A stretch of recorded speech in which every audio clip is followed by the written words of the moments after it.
Hello प्यारे बच्चों, तो कैसे हो आप लोग। आशा करता हूँ आप सभी हष्ट पुष्ट और स्वस्थ होंगे। साथ ही आप लोगों की जो स्टडी है बड़ी शानदार तरीके से चल रही होगी, बड़ी आनंद में चल रही होगी। आज का अपना ये वीडियो 11th क्लास के स्टूडेंट्स के लिए होने वाला है, क्योंकि हम अपनी बुक हॉर्नबिल का एक नया chapter the ailing planet the green movement's role है वो कंप्लीट पढ़ने वाले हैं। अगर बात करें अपने चैप्टर के बारे में, तो सबसे पहले मैं आप लोगों को इस चैप्टर का लाइन टू लाइन हिंदी में अर्थ समझाने वाला हूँ। उसके बाद में इसमें से जैसे पैराग्राफ आप लोगों से पूछे जाते हैं एग्जाम में, उसी पैटर्न पे मैं आप लोगों को पैराग्राफ और उसके क्वेश्चंस भी समझाने वाला हूँ।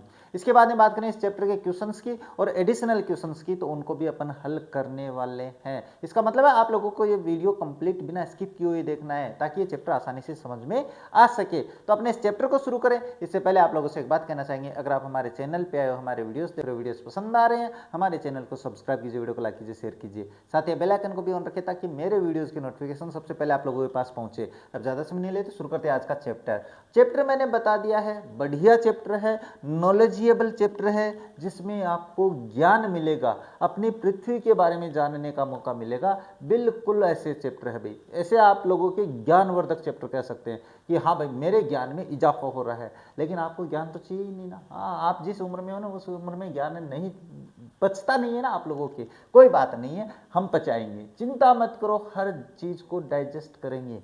पहले बात करते हैं अपने चैप्टर के बारे में।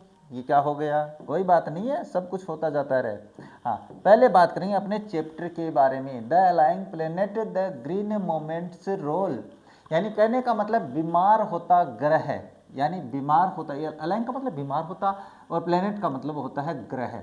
ये बीमार होता, अब ये बात बाद में बताएंगे। बीमार होता ग्रह, और ये ग्रह कौन सा है, अपना पृथ्वी है भाई, है ना, ये ध्यान में रखना। और उसमें आपके पास द ग्रीन मोमेंट्स रोल, यानी उसमें हरित आंदोलन की भूमिका, ये चैप्टर का नाम है। इसका मतलब आपको बड़ा ज्ञान मिलने वाला है। अगर आप ध्यान से सुनोगे तो आज नहीं तो भविष्य में अवश्य आप पे प्रभाव पड़ने वाला है। आज नहीं पढ़ना है, आज जिस उम्र में उसमें तो कुछ प्रभाव ही नहीं पड़ने वाला है।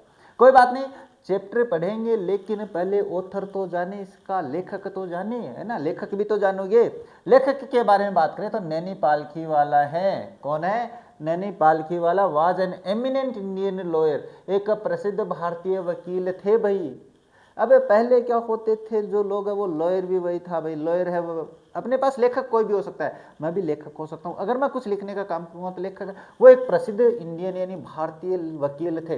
इकोनॉमिस्ट, अर्थशास्त्री थे भाई। इकोनॉमिस्ट का मतलब क्या होता है, अर्थशास्त्री भी थे। ये देखो, अपने पास लोगों में, अपने भारत देश में ज्ञान की कमी नहीं है भाई। ज्ञान की कमी मतलब अपने यहाँ लोगों में बड़ा ज्ञान है। एंड कॉन्स्टिट्यूशनल एक्सपर्ट, और एक संवैधानिक एक्सपर्ट भी है भाई। ये देखो आप लोग, क्या क्या है ये आदमी। और थे अपने पास, 11वीं का स्टूडेंट ही को नहीं हो रहा है ना, संवैधानिक एक्सपर्ट थे भाई, ये ध्यान में रख लो। He was renowned for his expertise in tax law. इसके अलावा बात करें तो वो बड़े ही एक्सपर्टाइज थे, यानी बिल्कुल ऐसे कहते हैं ना, एक्सपर्ट आदमी थे। किसमें, इन टैक्स लॉ। टैक्स लॉ का मतलब होता है कानून, टैक्स में जो कानून होता है उसके भी ज्ञाता थे। अब बताओ, एक आदमी इतने इतने प्रकार के कार्य कर रहा है, आप कहाँ हो, हम कहाँ है रे।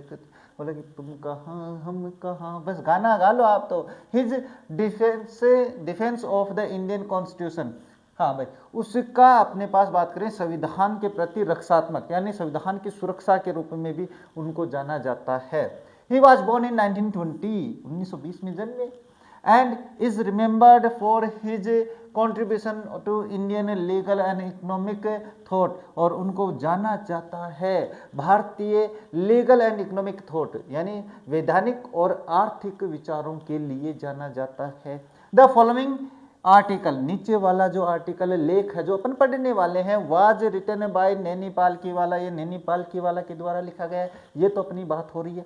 And published in the Indian express, और ये अपने पास लेख किस में छापा गया था, अखबार का नाम याद रखना, द इंडियन एक्सप्रेस, ऑन 24 नवंबर 1994 में, यानी 1994, 24 नवंबर 1994 में अखबार था द इंडियन एक्सप्रेस में छापा गया था ये लेख।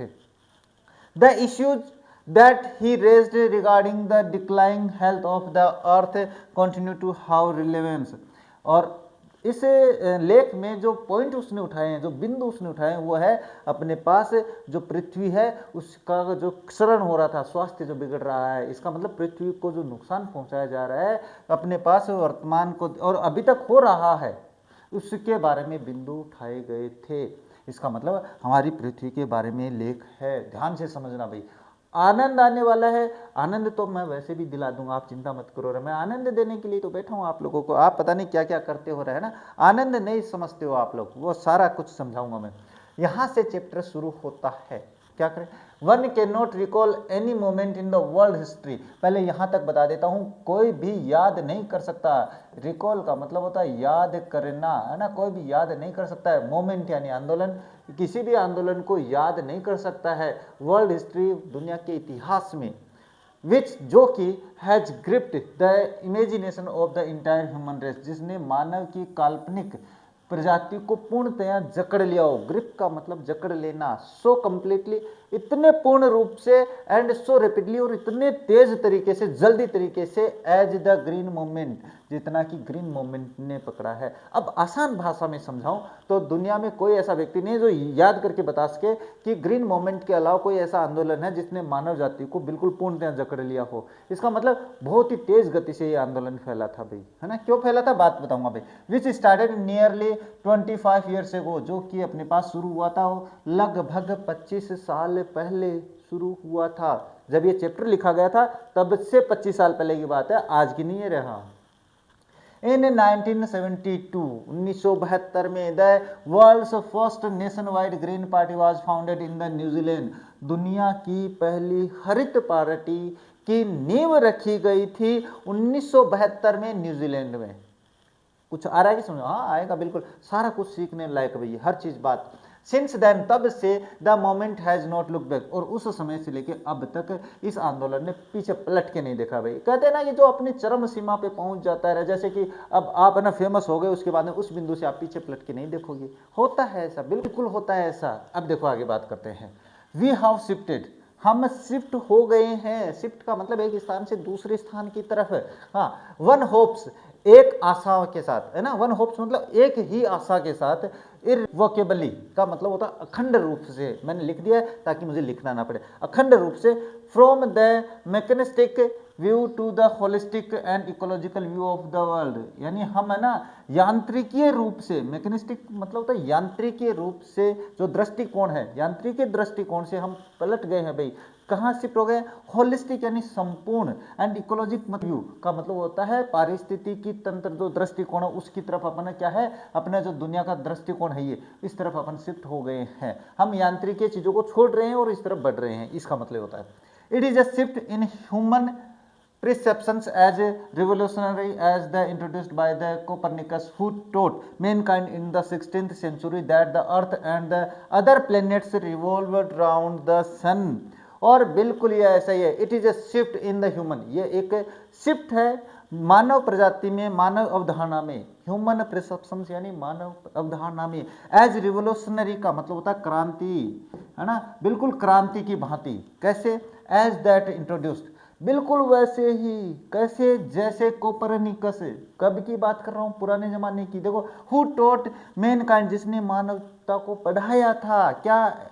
इन द 16th सेंचुरी, 16वीं शताब्दी में कोपरनिकस ने मानव प्रजाति को सिखाया, बताया। क्या? मैं बता देता हूँ, that the earth and the other planet revolve around the sun, कि अपने पास पृथ्वी और अन्य जो ग्रह है वो सूर्य के चक्कर काटते हैं। पहले अपने जो ज्ञाता थे वो कहते थे कि सूर्य एक जगह है, अपने पास जो सूरज है वो पृथ्वी के चक्कर काटता है, पहले ये अवधारणा थी। लेकिन 16वीं सदी में आए भाई अपने पास कौन? कोपरनिकस। इन्होंने ये बात बताई।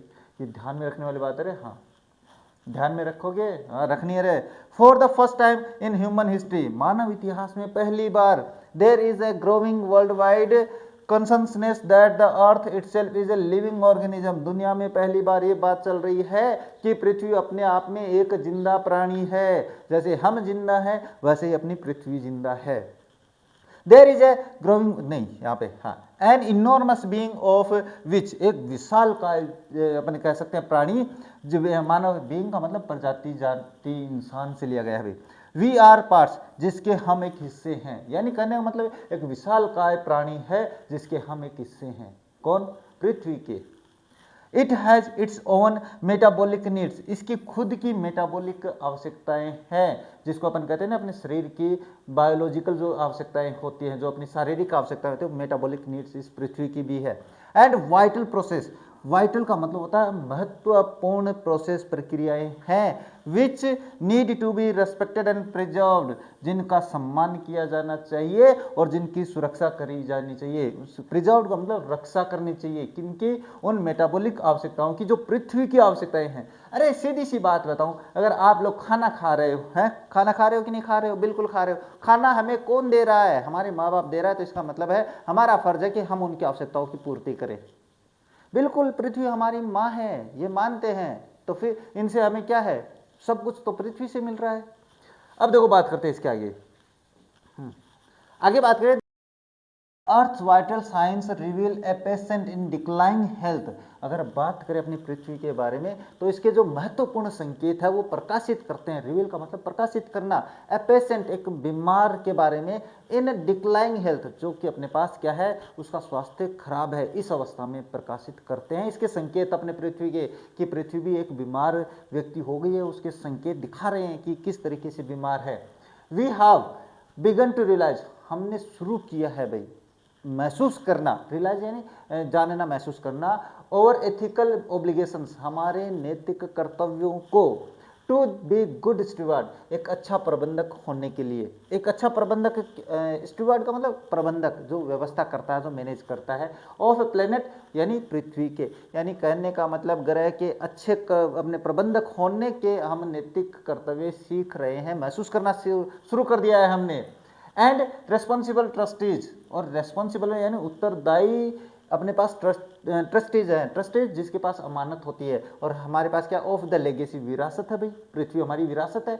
और टू फ्यूचर जनरेशन, और इस पृथ्वी को हमारी भविष्य की पीढ़ियों के लिए भी तो अच्छा छोड़ना है कि नहीं? अब आने वाली पीढ़ियों के लिए अगर आप बीमार ग्रह छोड़ोगे तो वो कहाँ से विकास करेंगे, है ना? उनके लिए कुछ छोड़ेंगे नहीं तो अपने पास। द कॉन्सेप्ट बात करते हैं, देखो कॉन्सेप्ट यानी पहलू ऑफ सस्टेनेबल डेवलपमेंट, ये लाइन याद रखना भाई। यानी जो कॉन्सेप्ट है सस्टेनेबल डेवलपमेंट का मतलब होता है, सस्टेनेबल का मतलब वैसे तो बनाए रखना, किसी चीज को बनाए रखने का मतलब, जैसे मैं यहाँ पे विकसित होते हुए यहाँ पहुँच गया भाई, इस बिंदु से यहाँ आ गया, तो यहाँ पर बने रहना एक मुश्किल बात होती है, तो इसको कहते हैं सस्टेनेबल। ये बाद में समझाता हूँ, अभी समझाता हूँ परिभाषा दूसरी क्या है। Sustainable development was popularized in 1987। ये कब पॉपुलराइज्ड हुआ भाई, कब प्रसिद्ध हुआ? 1987 में, by the World Commission of Environment and development. एक संस्था है world commission on environment and development, इस संस्था के द्वारा सस्टेनेबल डेवलपमेंट वो पॉपुलराइज्ड किया गया, उसको फेमस किया गया 1987 में। क्या होता है वो मैं समझा देता हूँ। देखो पहले मैं एक आसान भाषा में बता देता हूँ क्या होता है सस्टेनेबल डेवलपमेंट, उसके बाद आगे समझाता हूँ।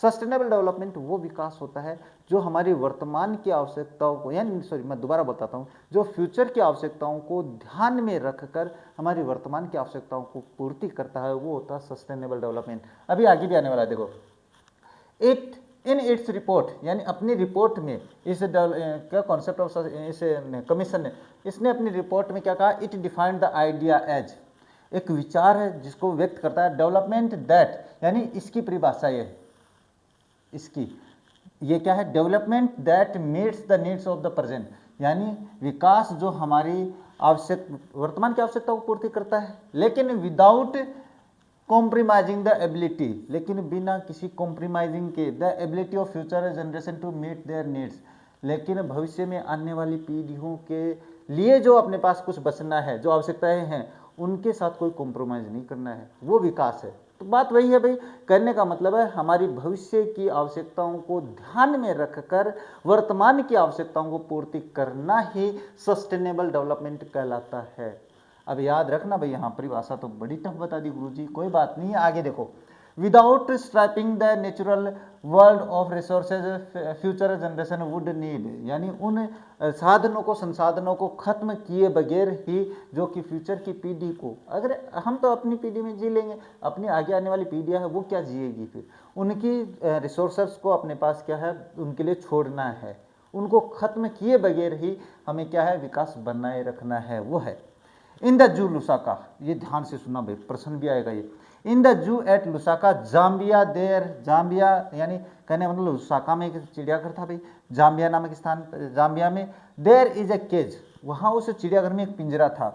वेयर द नोटिस रीड्स, उस पिंजरे पे एक नोटिस लिखा था भाई, जैसे अपने कोई पिंजरा है उस पर बाहर एक चिपका दिया जाता है कि यहाँ पे क्या है, the world's most dangerous animal, और उसके बाहर लिखा था दुनिया का सबसे खतरनाक जानवर। क्या हो सकता है उस पिंजरे में? आपका दिमाग क्या कहता है? डायनासोर हो सकता है, वो तो पहले विलुप्त हो गया। शेर हो सकता है, अपने पास बघेरा हो सकता है, अपने पास और कुछ, आपके दिमाग में यही आ रहा है।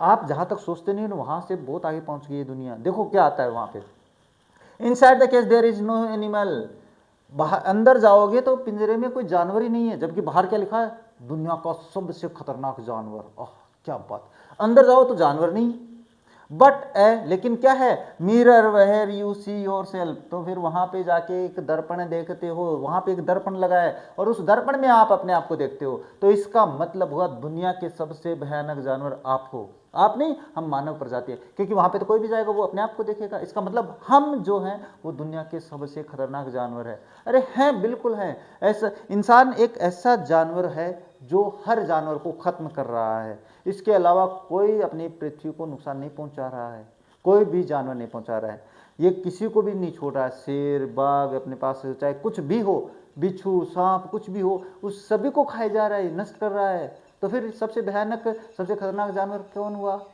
भाई? यही तो हुआ, क्योंकि ये किसी को छोड़ ही नहीं रहा है। तो फिर हाँ, थैंक्स टू द एफर्ट्स, अब धन्यवाद है ऐसे प्रयत्नों को, एफर्ट्स प्रयत्न of number of the agencies in the different countries, यानी अलग अलग देशों में जो ऐसी एजेंसीज है जो ऐसी चेतना फैला रही है उनको धन्यवाद है।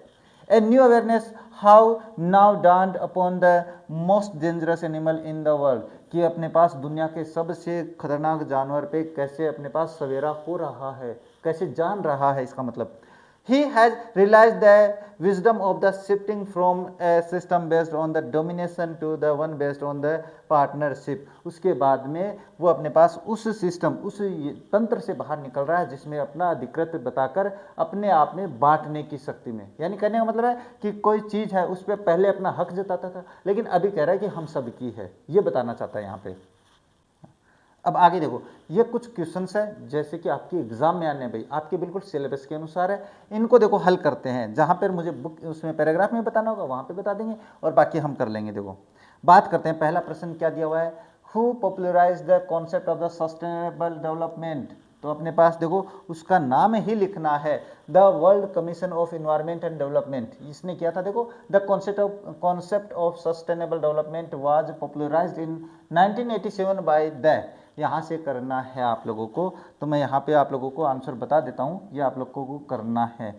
तो यहाँ पे नंबर 1 है वो, यहाँ से the World commission on environment and development, यहाँ तक ही करना है, केवल उसका नाम ही पूछा भाई आप लोगों से, तो नाम ही करना है। देखो हाँ, how can you define sustainable development, sustainable development को कैसे परिभाषित कर सकते हो, तो देखो in its report it defines the idea, तो क्या है, क्या क्या बताता है, डिफाइंस द आइडिया एज, यहाँ से शुरू करना है, development that meets the needs of present without compromising the ability of future generation to meet their needs, यहाँ तक करना है।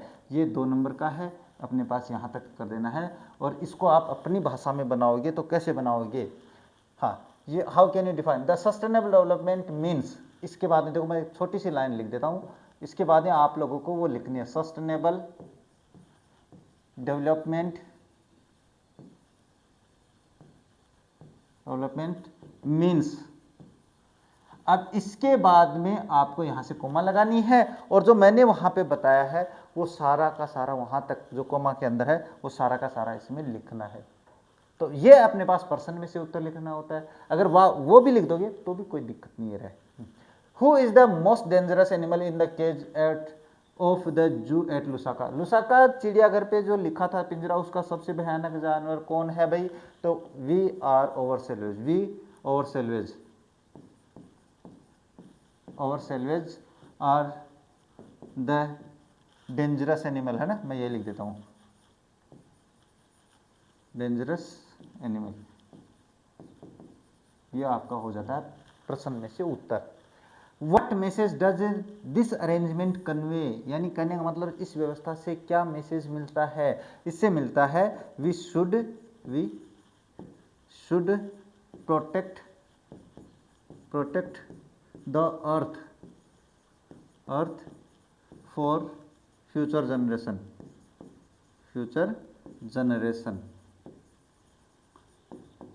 ये है इसका मैसेज, है ना, ध्यान से सुनना। What new awareness has dawned upon man, नया क्या सवेरा आ गया है भाई, तो ये देखो मैं बता देता हूँ, यहाँ पे रहा क्या है, a new awareness has now dawned upon the man most dangerous animal in the world, he has, यहाँ से शुरू करना है, he has realized that the wisdom of the shifting from a system based on the domination to one based upon the partnership, वो बताया था ना कि अपने आप का अधिकृत नहीं मानकर पार्टनरशिप में आ जाओ भाई, कि हमारा सभी का है ये, तो यहाँ से ये शुरू करना आप लोगों को 5 नंबर का, और यहाँ तक करना है। नेक्स्ट बात करें, find out the word from the passage which mean the following, यानी अपने पास यहाँ पे अपने पास एक शब्द है, 2 शब्द हैं भाई, इनका करना भी है। डिप्राइव का मतलब होता है वंचित कर देना किसी चीज़ से, तो यहाँ पे है ये स्ट्रैपिंग, क्या है स्ट्रैपिंग, तो यहाँ पे कर देता हूँ मैं, ये लिख देना भाई आप लोग, मैं बता ही देता हूँ यहाँ पे, ये आप लोगों को करना है, खाली कर देना, इसका मतलब एक का तो ये है। और 6 नंबर पे दूसरा क्या है, सपोर्टेबल, सपोर्टेबल का मतलब क्या होता है, अपने पास सहायता करने वाला या सुरक्षा करने वाला, तो ये इसका हो जाएगा सस्टेनेबल, क्या हो जाएगा सस्टेनेबल, जो कि सहायता करता है, ये अपने पास वही है बनाए रखना या अपने पास सहायता करना, तो ये यहाँ पे आ जाएगा सस्टेनेबल, ये मैं लिख देता हूँ, नहीं तो आप कहोगे सस्टेनेबल, हाँ, और वहाँ पे स्टार्टिंग मैंने बता दिया, वो कर देना।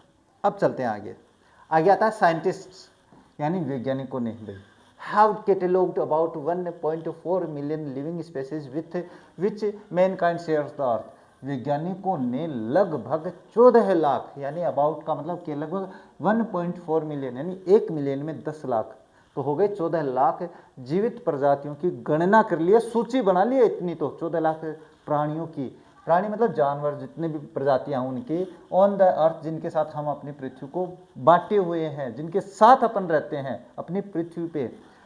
Estimated very widely as regards the still uncatalogued living species, लेकिन एस्टिमेट से विविध, वेरी का मतलब विविध प्रकार से, बहुत ही बड़ा है भाई, अगर एस्टिमेट लगाएं, ध्यान दें इस बात की तरफ, तो बहुत सारी प्रजातियां हैं जो अभी अनकेटेलॉग्ड हैं, जिनकी सूची नहीं बनाई गई है।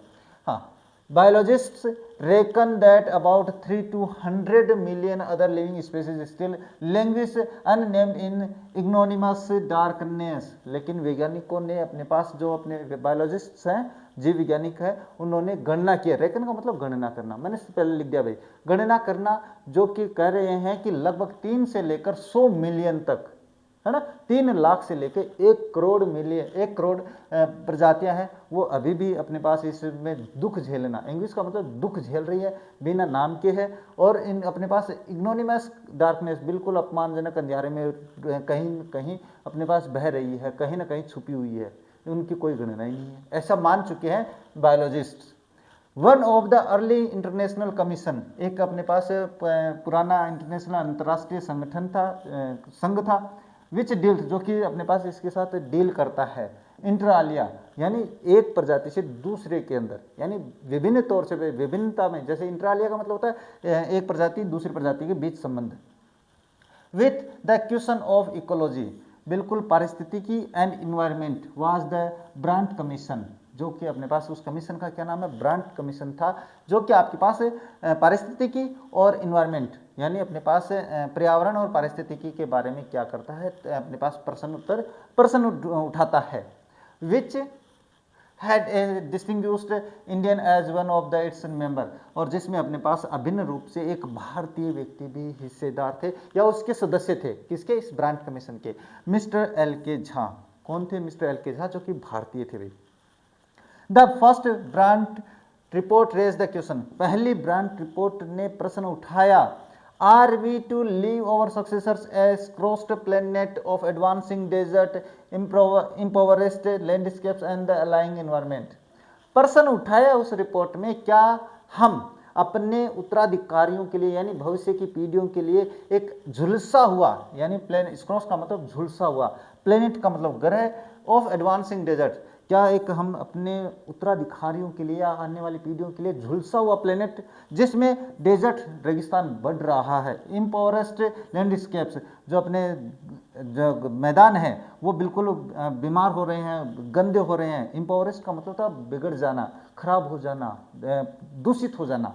एंड अलाइंग इन्वायरमेंट, और बीमार होता इन्वायरमेंट पर्यावरण छोड़ने वाले हैं क्या, ये प्रश्न है भाई। बात करते हैं next, Mister Lester R Brown, ये अपने व्यक्ति इन हिज थॉटफुल बुक, इन्होंने किताब लिखी थी, उस किताब में द ग्लोबल इकोनॉमिक, किताब का नाम है द ग्लोबल इकोनॉमिक प्रोस्पेक्ट, किताब का नाम याद रखना, points out that the earth's principal biological systems are 4, इसमें बताया कि पृथ्वी के मुख्य 4 बायोलॉजिकल सिस्टम है, तंत्र हैं। क्या है? देखो, फिशरीज मछली है, फॉरेस्ट जंगल है, ग्रासलैंड घास के मैदान है, एंड क्रॉपलैंड यानी फसल की जमीन है। and they form the foundation of the global economic system, और ये चारों निर्माण करते हैं, नींव रखते हैं। फाउंडेशन का मतलब नींव, निर्माण करना, of global economic system, global आर्थिक सिस्टम तंत्र का, सॉरी इकोनॉमिक यानी आर्थिक, हाँ आर्थिक सिस्टम का क्या निर्माण करते हैं, नींव रखते हैं। In addition to supplying our food, खाना हमें सप्लाई करने के अतिरिक्त दीज 4 सिस्टम्स प्रोवाइड, ये चारों सिस्टम हमें प्रोवाइड, उपलब्ध करवाते हैं, देते हैं वर्चुअली, करीब करीब, वर्चुअली मतलब करीब करीब, ऑल द रॉ मटेरियल्स, लगभग सारा कच्चा माल हमें यहीं से मिलता है, इन चारों सिस्टम से। For industry except minerals and petroleum, केवल खनिज और पेट्रोलियम संसाधन को छोड़कर, क्योंकि ये नहीं मिलता इनसे।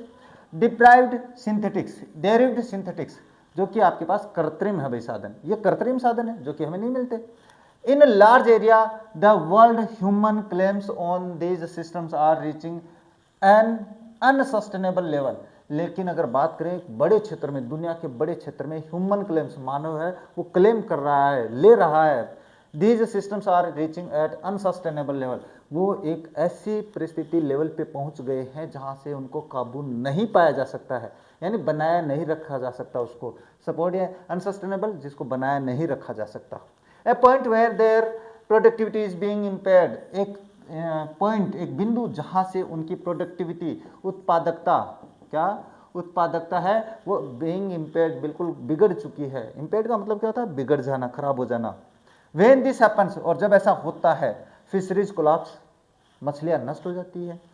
फॉरेस्ट डिसअपियर, जंगल गायब हो जाते हैं। Grasslands are converted to baron wastelands, और जो घास के मैदान है वो बदल जाते हैं, कन्वर्टेड का मतलब बदल जाना, इनटू बैरन वेस्टलैंड, बिल्कुल बंजर खराब भूमि में। एंड क्रॉपलैंड डेटेरियोरेटेड, और जो फसल की भूमि है वो नष्ट हो जाती है, ये डेटेरियोरेट, नष्ट हो जाना। इन ए प्रोटीन कंसम्स, यानी कहने का मतलब एक प्रोटीन कंसम्स, यानी केवल प्रोटीन ही चाहिए, हमें प्रोटीन ही चाहिए, वो होता है जैसे उठते बैठते प्रोटीन के बारे में सोचने वाले। एंड प्रोटीन हंग्री वर्ल्ड, और प्रोटीन का भूखा, प्रोटीन की भूखी दुनिया। Over fishing is common everyday, जब फिशिंग, ओवर फिशिंग का मतलब अत्यधिक मछली है वो पकड़ी जा रही है प्रोटीन के चक्कर में। इन पुअर कंट्रीज, अगर गरीब देशों की बात करें, local forest are being decimated in order to procure fire for cooking, गरीब देशों की तो हालत और भी खराब है, खाना बनाने के लिए लकड़ियां जला रहे हैं वो, तो इसमें क्या होगा? प्रोक्योर यानी प्राप्त करना भाई, फायरवुड यानी लकड़ियां, for cooking. In some places, कुछ स्थानों पे तो ऐसी हालत है, देखो firewood has become so expensive that what goes under the pot now cost more than the what goes inside it, क्योंकि अपने पास लकड़ी है ना, कुछ स्थानों पे तो फायरवुड मतलब जलाने वाली लकड़ियाँ इतनी महंगी हो गई है कि जो बर्तन के अंदर पक रहा है वो अपने पास बर्तन के नीचे जो जल रहा है उससे महंगा, सस्ता है भाई, यानी लकड़ियाँ सस्ती है, ये कह रहा है ये। बाद में बात करें नेक्स्ट, हाँ, since the tropical forest is, अब ट्रॉपिकल वन फॉरेस्ट कौन से? उष्ण कटिबंधीय वन, ट्रॉपिकल मतलब उष्ण कटिबंधीय, ध्यान से सुनना।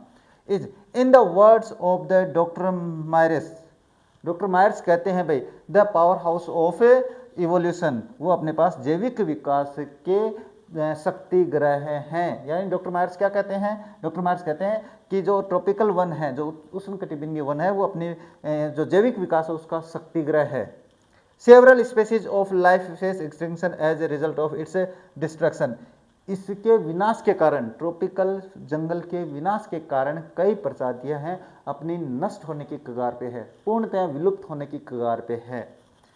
बात करते हैं नेक्स्ट क्वेश्चन आंसर है भाई, which are the chief biological systems of the earth. ये आप लोगों को खुद करना है भाई।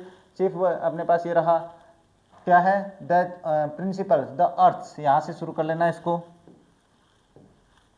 अब आप खुद करोगे तो बढ़िया रहेगा, यहां से शुरू करके और कहां तक करना है, यहां तक करना है।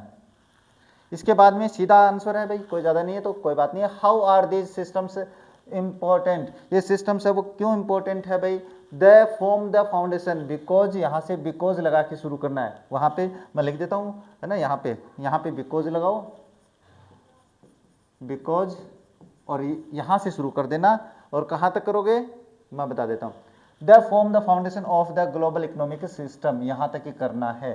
तो ये आपके 2 नंबर का हो गया है। मैं नहीं बता रहा हूँ, आपको खुद को करना है, आप खुद कर सकते हो, कोई दिक्कत नहीं है। What is happening with these systems, in systems के साथ क्या हो रहा है। तो ये आपके पास डिटेरियोरेट हो रहे हैं, खत्म हो रहे हैं। मैं बता देता हूँ इसमें अपने पास, चलो मैं करवा देता हूँ, ये करवा ही देता हूँ।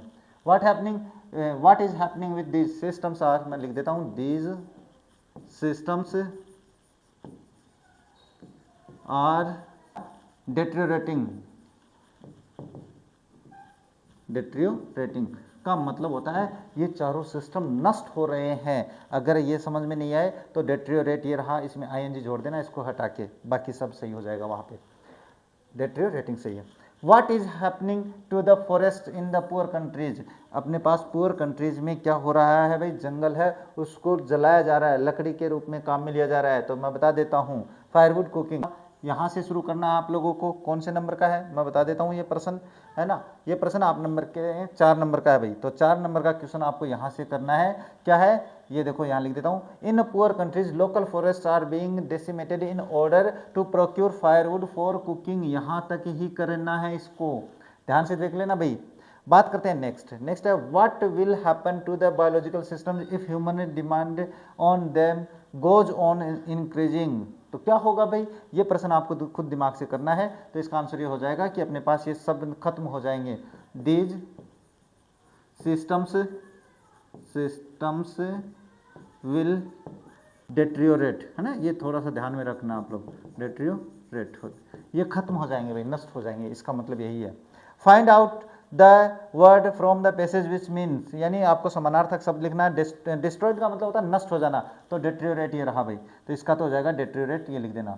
और चेंज्ड का मतलब होता है बदलना, आया कन्वर्ट, है ना, आया है ना, एक मीनिंग अभी आया है। कन्वर्ट का मतलब होता है बदलना, कन्वर्टेड, चेंज्ड है तो इसको भी अपन कन्वर्टेड कर देंगे, अभी आया थोड़ी देर पहले। अब बात करते देखो नेक्स्ट है ये, it has been well said that forest precede mankind. बढ़िया बात है, दिमाग लगाने वाली बात है। ये कहा जाता है कि जंगल है वो मनुष्य से पहले आते हैं, मानव प्रजाति से पहले आते हैं।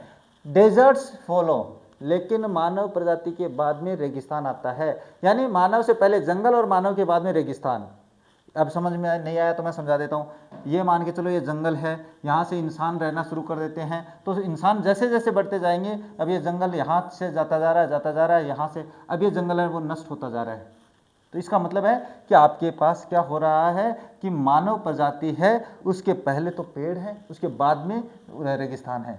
The world's ancient patrimony of tropical forest, अगर माने तो दुनिया की सबसे प्राचीन प्राथमिक, पैट्रिमोनी का मतलब अपने पितृत्व के रूप में, ऑफ ट्रॉपिकल फॉरेस्ट यानी उष्णकटिबंधीय वन is now eroding at the rate of 40 to 50 million एकड़ ए ईयर। जो उष्णकटिबंधीय वन है वो 40 से 50 लाख एकड़ के भूमि के जंगल वो काटे जा रहे हैं। कितने काटे जा रहे हैं भाई, तो इसका मतलब है हम अपनी पृथ्वी को खुद जला रहे हैं भाई। And the growing use of the dung for burning deprives the soil of the important natural fertiliser. और अपन अत्यधिक मात्रा में जो डिप्राइव्स, बर्निंग, डंग का मतलब गोबर, जब हम गोबर को जलाने में काम में ले रहे हैं तो जो प्राकृतिक खाद है इसकी, नेचुरल फर्टिलाइजर का मतलब प्राकृतिक उपजाऊपन है, वो नष्ट कर रहे हैं हम। गोबर है अपने पास, पृथ्वी पे पड़ा रहेगा, धरती पे पड़ा रहेगा तो पृथ्वी अपनी उपजाऊ होगी, लेकिन हम क्या कर रहे हैं, उस गोबर को जला रहे हैं। तो इसका मतलब है हम अपनी पृथ्वी को उपजाऊपन होने नहीं दे रहे। हाँ, द वर्ल्ड बैंक एस्टिमेट्स, जो वर्ल्ड बैंक है उसने एस्टिमेट लगाया है, अनुमान लगाया है that a 5-fold increase in the rate of the forest planning is needed to the cope with the expected fuel wood demand in the year 2000। ये कह रहा है कि वर्ल्ड बैंक ने एक एस्टिमेट अनुमान लगाया दैट ए 5-fold का मतलब होता है 5 गुना हमें इंक्रीज करनी पड़ेगी जंगल में प्लांटिंग, यानी 5 गुना जंगल ज़्यादा उगाना पड़ेगा अगर हमें लकड़ियाँ चाहिए 2000 ईस्वी तक, 2000 की सन तक अगर हमें पेड़ पौधे चाहिए तो 5 गुना उसमें क्या करनी पड़ेगी, बढ़ोतरी करनी पड़ेगी। ये कह रहा है James Smith, the president of world resources institute, एक ये संस्था है भाई, इनके अध्यक्ष कौन है, जेम्स स्मिथ। वो क्या कहते हैं, सेड द अदर डे, किसी दिन उन्होंने कहा था भाई क्या, we were saying that we are losing the forest as an acre a second but it is much closer to an acre and a half to a second। उन्होंने किसी दिन कहा था कि हम ये अनुमान लगाते हैं कि प्रत्येक सेकंड में 1 एकड़ जंगल खत्म कर रहे हैं हम, बताओ आप लोग, लेकिन ये गलत है। वो कह रहा है अपन 1.5 एकड़ जंगल है वो खर्च कर रहे हैं, खत्म कर रहे हैं, 1 सेकंड की बात बता रहा है ये, आप सोच के देखो कितना काट रहे हैं हम। 1 सेकंड में अपन ने 1 गिना और अपने पास 1 एकड़ के जंगल साफ, ये कह रहा है। हाँ, नेक्स्ट है article 48A, the constitution of India provides, हमारे संविधान का, कॉन्स्टिट्यूशन यानी संविधान होता है, ध्यान से सुनना है ना, संविधान का अनुच्छेद 48 ये कहता है, प्रोवाइड यानी बताता है, that the state shall endeavour to protect and improve the environment. यहाँ तक बता देता हूँ कि अपने पास राज्य है वो प्रयत्न करेगा किसका, to protect and improve the environment, कि अपने पास पर्यावरण की रक्षा और उसकी उन्नति के लिए प्रयत्न करेगा स्टेट, 48A आर्टिकल है। And to safeguard the forest and wild life of the country, और अपने देश के जंगलों की और उनके वाइल्ड लाइफ यानी जंगली जीवों की रक्षा करेगा, ये संविधान का अनुच्छेद 48A कहता है। हाँ, but what causes endless anguish is the fact that laws are never respected nor enforced in India। लेकिन सबसे दुख की बात यह है, बड़ी ही दुख की बात यह है कि हमारे इंडिया में कानून बनाए तो जाते हैं लेकिन उनका ना तो सम्मान किया जाता है ना उनको लागू किया जाता है। फॉर इंस्टेंस, एक उदाहरण बताता हूँ, the constitution says that casteism, संविधान कहता है कि कास्टिज्म जातिवादी, अनटचेबिलिटी छुआछूत एंड बॉन्डेड लेबर, बंधुआ मजदूरी शैल बी एबलिश्ड, इनको नष्ट किया जाना चाहिए। But they flourish seamlessly even after 44 years of the operation of the constitution, लेकिन आज संविधान के 44 वर्षों बाद भी हमारे देश में ये बिल्कुल पूर्णतया बहुत तेजी के साथ फैल रहे हैं, जातिवादी फैल रही है, छुआछूत फैल रही है, बंधुआ मजदूरी है, ये भी फैल रही है, लागू ही नहीं हो रहा कोई कानून।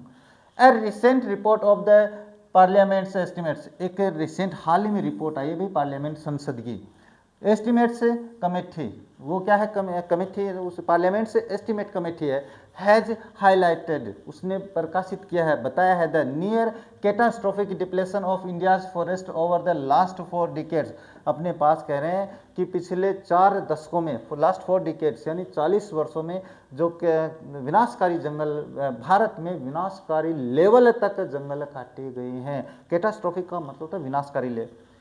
India according to reliable data, अगर भारत करें एक विश्वसनीय डाटा के अनुसार, is losing its forest at the rate of 3.7 million acres a year. अगर अपन अपने अनुमानित बात करें, एक रिपोर्ट की बात मान करें, एक विश्वसनीय डाटा बताएं, तो हमारा जो भारत है प्रत्येक साल 3.7 मिलियन एकड़ के जंगल है वो प्रत्येक साल खो रहा है।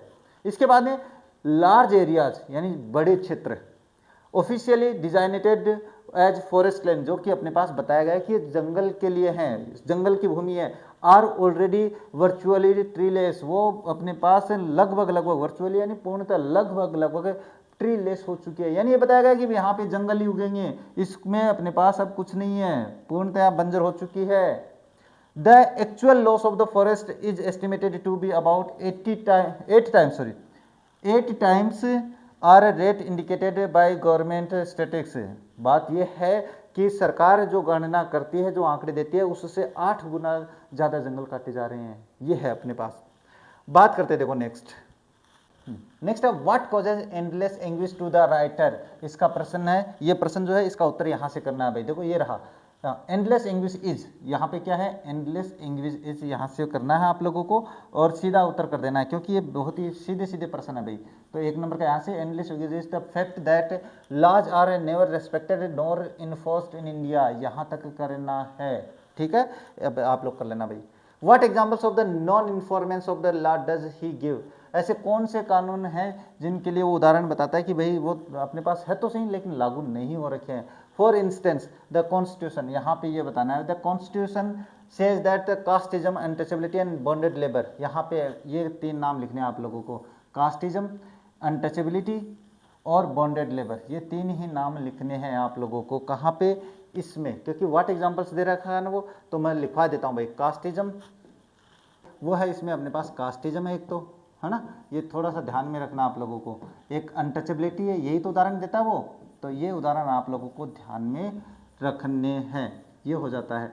एक होता है आपके पास बॉन्डेड लेबर, तो ये जो बॉन्डेड लेबर का मतलब होता है बंधुआ मजदूरी, ये उदाहरण वो पेश करता है भाई, तो इनको आपको ध्यान में रखना है, बॉन्डेड लेबर, तो ये आपका आंसर हो जाता है। अब बात करते हैं which fact has been highlighted by the parliament's estimate committee, parliament की एस्टिमेट कमेटी जो थी उसने क्या गणना अनुमान लगाए हैं। तो ये देखो यहाँ पे, यहाँ से शुरू करना है, कौन से नंबर का है मैं बता देता हूँ, ये है आप लोगों के 3 नंबर का प्रश्न। तो 3 नंबर का यहाँ से, parliament estimate committee has highlighted the near catastrophic depletion of the India's forest over the last 4 decades, ये आपको यहाँ तक करना है। अब सुन रहे हो तो करोगे भाई 100% ही। At what rate is India losing its forest, कितनी रेट पर जंगल खो रहा है, तो यहाँ पे कह रहे हैं क्या है, is losing the it's forest at the rate of, तो यहाँ पे एट द रेट ऑफ ये इतना ही करना होता है, eight the rate of 3.7 million एकड़ ए ईयर, बस इतना सा ही करना है। आंसर इतना ही है, बाकी आप अपनी तरफ से रामायण लिख दोगे भाई, मुझे पता है। How much is the actual loss of the forest, वास्तविक कितने हैं, तो वास्तविक आपसे 8 टाइम गुना है, 8 टाइम्स है, देखो ये रही लगभग। The actual loss of the, यहाँ से शुरू करना है, और ये कितने नंबर का है, ये 5 नंबर का है भैया आप लोगों के पास, है ना, मैं बता देता हूँ नहीं तो आप कहोगे। हाँ 5 नंबर का क्वेश्चन है, वो आप लोगों को यहाँ से करना है और यहाँ तक करना है। नेक्स्ट है आप लोगों के पास फाइंड आउट, यानी पैसेज में से देखने भाई, सोरो का मतलब होता है दुख, तो इसमें अपने पास क्या है, एंग्विश का मतलब दुख होता है, एंग्विश आया यहाँ, यह एंग्विश, तो ये मैं वहाँ पे लिख देता हूँ नहीं तो आप गलती कर दोगे भाई। तो क्या हो जाएगा इसका, इंग्विश। इसके बाद है मेक एफर्ट, यानी प्रयत्न करना, प्रयत्न करना मतलब कहाँ पे, तो यहाँ पे अपने पास एक आया है जिसका मतलब होता है प्रयत्न करना, तो एंडिवर ये रहा, ये आपके पास हो जाएगा, ये कर लेना भाई, एंडिवर मैं लिख देता हूँ नहीं तो आप गलती कर दोगे।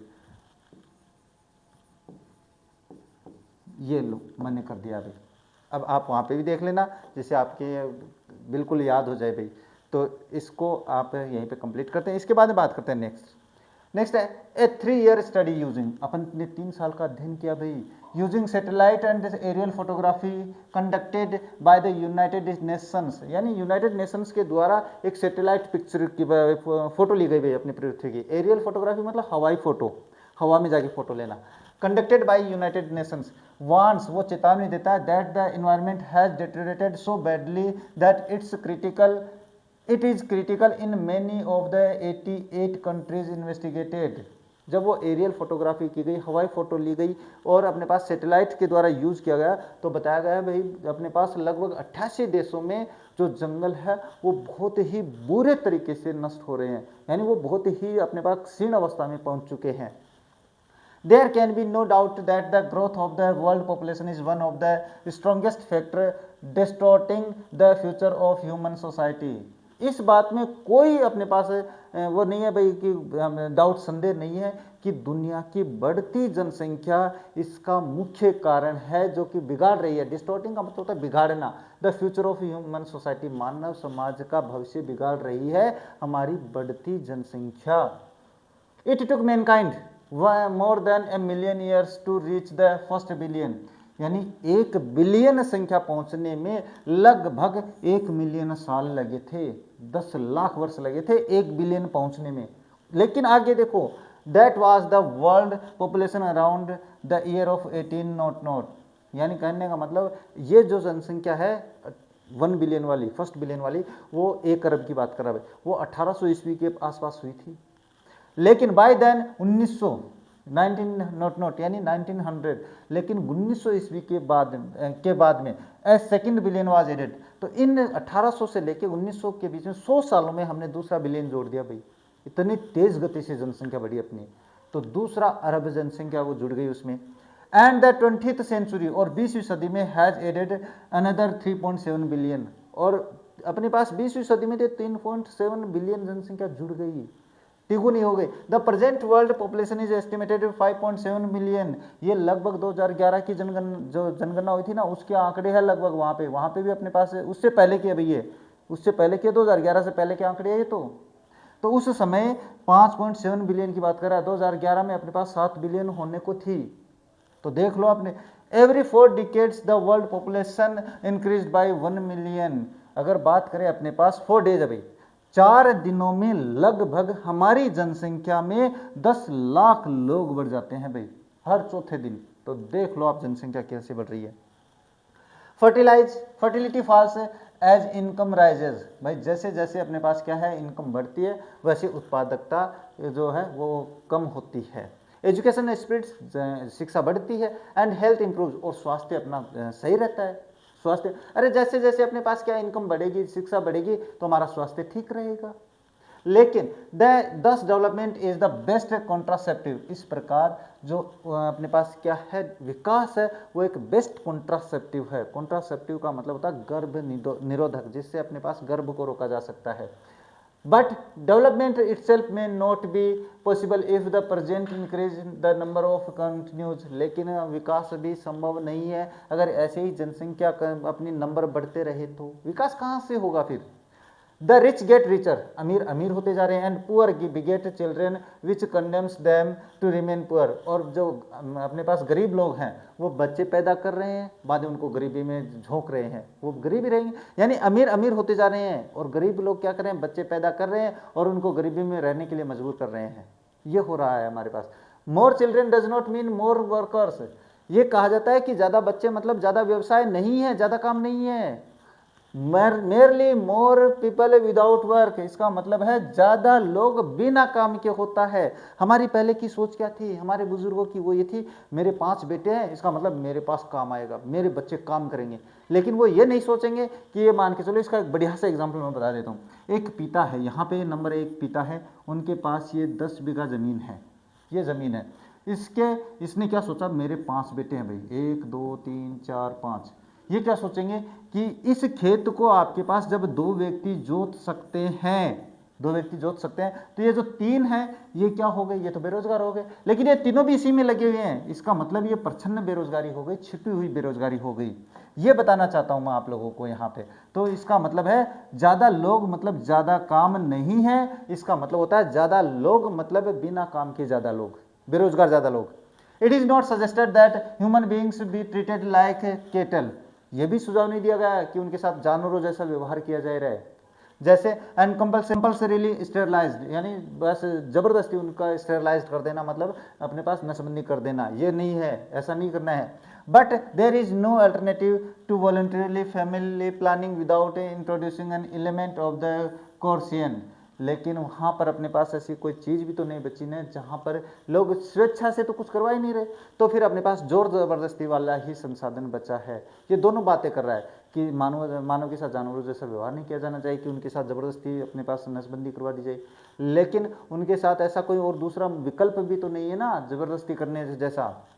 The choice is really between control of population and the perpetual of poverty. अगर बात करें जो चुनना है, जो चुनाव है, वो किसके बीच में है, जनसंख्या के बीच में, यानी जनसंख्या नियंत्रण और परपेचुअल ऑफ पॉवर्टी, जो गरीब अपने पास चिरकालीन पॉवर्टी है, गरीबी है, बहुत ज़्यादा गरीबी है, उसके बीच में है भाई चुनाव अपने। The population of India is estimated to be 920 million today. आज की हमारी जो जनगणना है, जनसंख्या वह 920 मिलियन है भाई। ये बात अपने पास कब ये 2001 की जनगणना की है। हाँ, मोर than the entire population of the Africa and south America. और ये जनसंख्या कितनी है, अफ्रीका और साउथ अमेरिका पुट टुगेदर कर देना, दोनों देशों को एक साथ रख दे तो उससे ज़्यादा है भाई। तो देखो कितने, no one familiar with the condition in India, कोई ये नहीं जानता है भारत में क्या दशा हो रखी है, would doubt that the hope of the people would die in their hungry hutments unless population control is given the top most priority. अगर आपके पास जनसंख्या को टॉप मोस्ट प्रायोरिटी नहीं दी गई तो आपके पास ये जो लोग हैं ये भूखे मर जाएंगे अपनी झोपड़ियों में।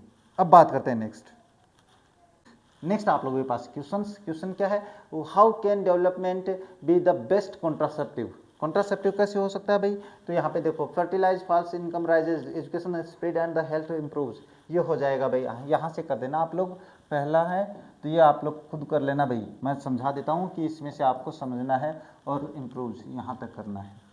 इसके बाद में बात करें नेक्स्ट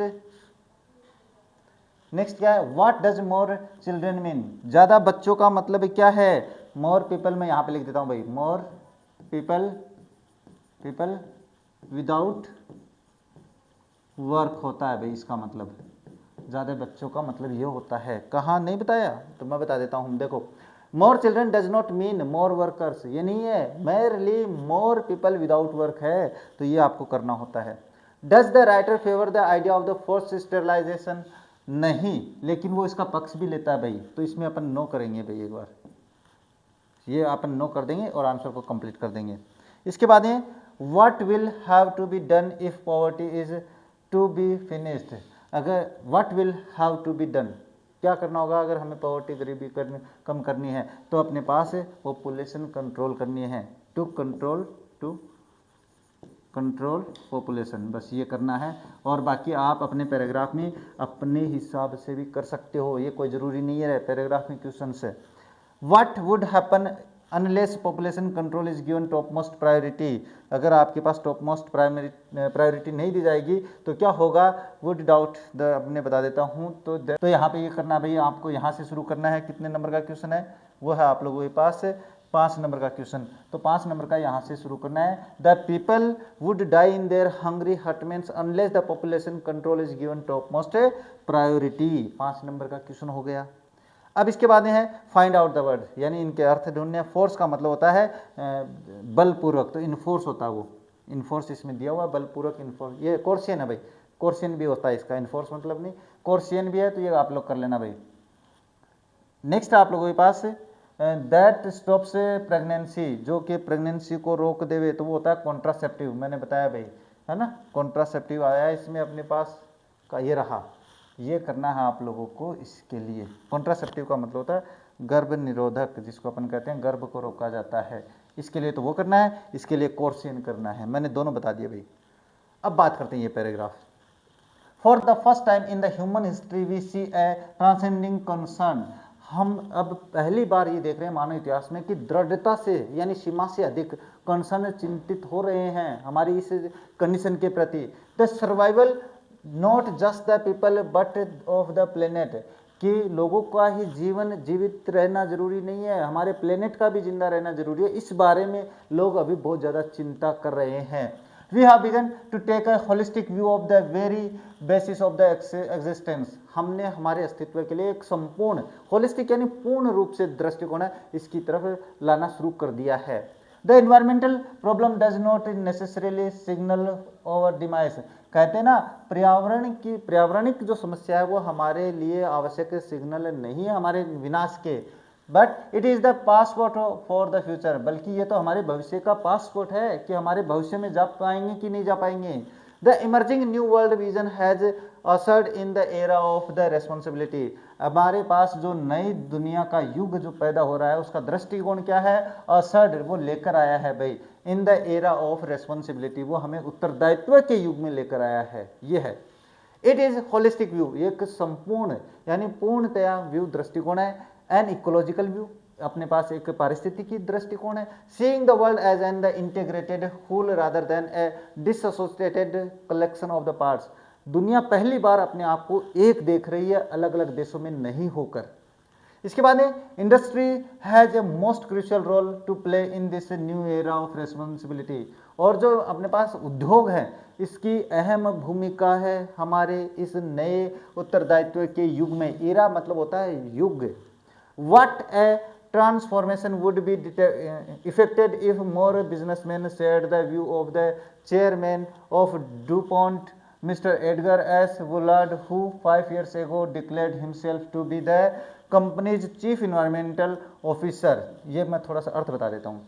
इसका मतलब क्या होता है, व्हाट ए ट्रांसफॉर्मेशन, कितना बदलाव होगा, वुड बी इफेक्टेड, प्रभावशाली, इफ मोर बिजनेसमैन, अगर ज़्यादा व्यवसायी, share the view of the chairman of DuPont, यानी डूपॉन्ट के जो चेयरमैन थे, कौन, मिस्टर एडगर एस वुलार्ड, जिन्होंने क्या किया, 5 साल पहले अपने आप को घोषित कर दिया चीफ इन्वायरमेंटल ऑफिसर, अपने आप को पर्यावरण अधिकारी घोषित कर दिया, किसका, इस डूपॉन्ट का जो चेयरमैन था इसका, उसने, ही सेड, उसने कहा, our continued existence as a leading manufacturer requires that we excel in the environmental performances।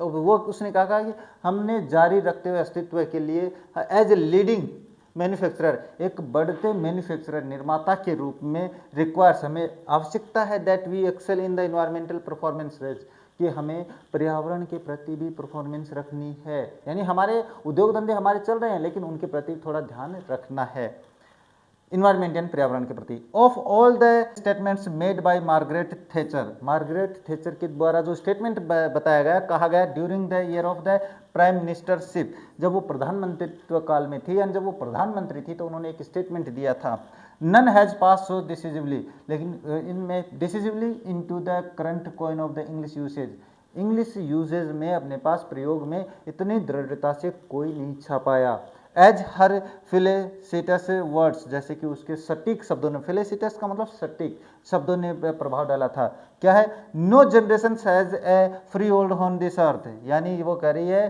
कि इस पृथ्वी, ये जो पृथ्वी है, किसी के बाप की बपोती नहीं है, वैसे ही इसका अर्थ निकलता है भाई। All we have is a life tenancy, जो कुछ भी हमारा है वो जीवन भर किराए पर है भाई, life tenancy, with a full repairing lease, ये जो कुछ भी है ना हमारे पास, ये लीज पर है हमारे जीवन भर के लिए, जिसको हमें क्या करना है, in the word of Mister Lester Brown, जैसे कि मिस्टर लेस्टर ब्राउन के शब्दों में कहे, we have not inherited this earth from our forefathers, ये कह रहा है कि हमें हमारे पूर्वजों से पृथ्वी मिली नहीं है, we have borrowed it from our children, ये तो हमने हमारे पीढ़ियों से उधार ली है।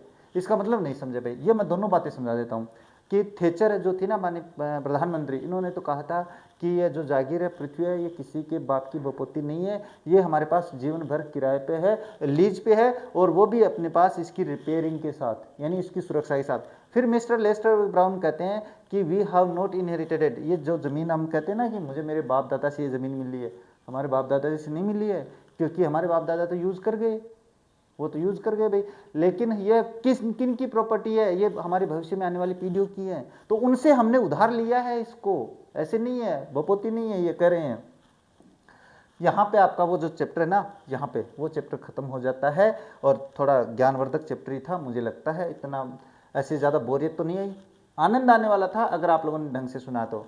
देखो इसके प्रश्न पढ़ लेते हैं। What does the notice the world's most dangerous animal at the cage in the zoo at Lusaka, Zambia signify? क्या संकेत देता है? तो मैंने तो बताया था, ये तो सुना है कि नहीं।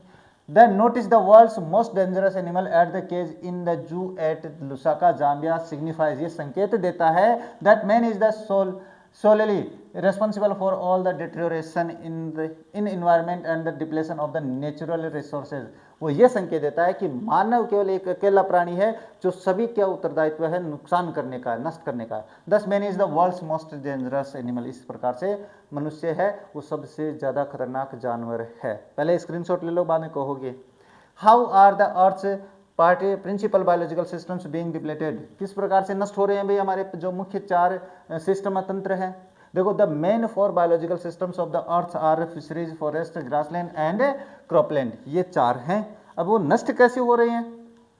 The form the foundation of the global economic system, वो हमारे वैश्विक पारिस्थितिकी तंत्र की स्थापना करते हैं। द सप्लाई ओवर फूड, हमारा भोजन सप्लाई करते हैं। They also provide all the raw material for industry, industry के लिए कच्चा माल देते हैं। The demand for these systems is increasing to an unsustainable level, और ये इतनी डिमांड पे है कि अपने पास ये उस लेवल पे आ गए जिस लेवल पे अपने पास इनको बनाए नहीं रखा जा सकता, विकसित नहीं रखा जा सकता। It is reaching to a point where there productivity is being impaired, ये उस स्थान पे उस बिंदु पे पहुंच गए जहाँ पर इनकी प्रोडक्टिविटी उत्पादकता बहुत कम हो गई, बिगड़ चुकी है। इम्पेयर्ड का मतलब fisheries are collapsing because of overfishing, ज़्यादा मछली पकड़ने से मछली है वो नष्ट हो रही है।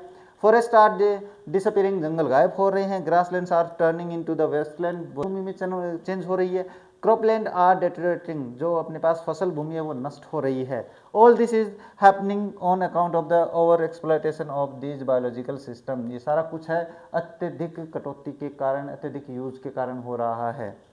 बात करते हैं next, Why does the author aver that the growth of the world population is one of the strongest factors distorting the future of human society, यानी मानव समाज के लिए बढ़ती जनसंख्या किस प्रकार से कारण है, ये इसका अर्थ है भाई, बता देते हैं। The world's population has grown at a very fast rate, बहुत ही तेज गति से फैल रही है भाई। It has already touched 6 billion mark, लगभग 6 बिलियन पे पहुंच चुकी है, अभी नहीं, अभी 8 बिलियन पे होने वाले हैं। It has endangered the future of human society, इसने अपने पास खतरे में डाल दिया मानव समाज को, जो फ्यूचर समाज है उसके लिए। It has resulted in too much pressure on natural resources, इससे प्राकृतिक संसाधनों पर दबाव पड़ रहा है। The world's forest, fisheries, grassland and the croplands have depleted in alarmingly, चेतावनीपूर्ण तरीके से खत्म हो रही है।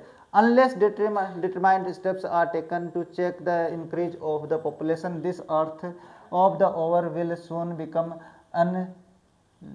अनलिवेबल फॉर ह्यूमन सोसाइटी, यानी कहने का मतलब मानव प्राणी के लिए रहने लायक नहीं बचेगी। अब ये तो थे अपनी बुक के, अब बात करते हैं एडिशनल क्वेश्चन, कुछ एक है कर लेते हैं। How has the concept of the sustainable development been defined, कैसे परिभाषित किया गया, यह तो मैंने बता दिया भाई शुरू में ही।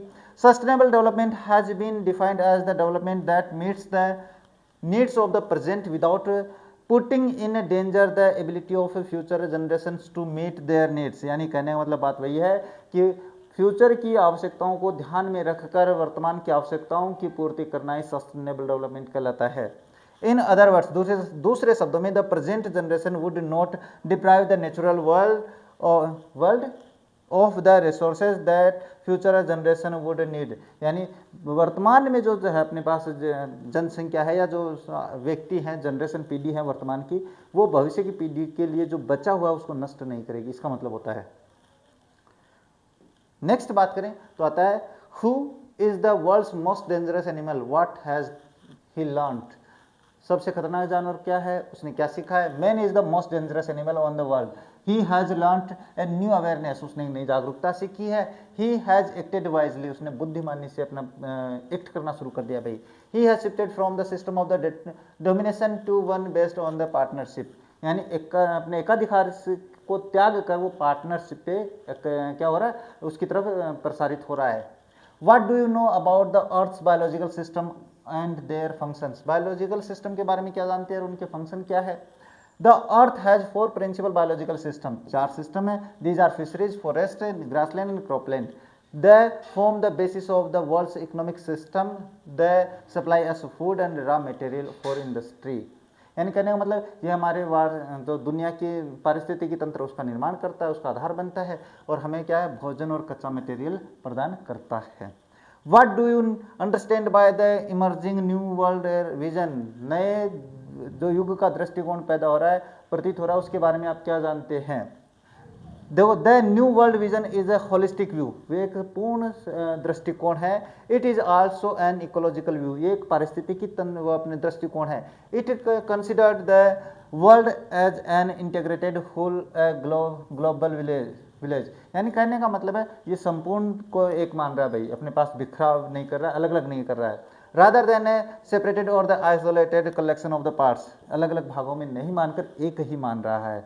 The emerging new world vision has introduce the era of the responsibility, जो नया युग है उसे उत्तरदायित्व का युग कहा गया है।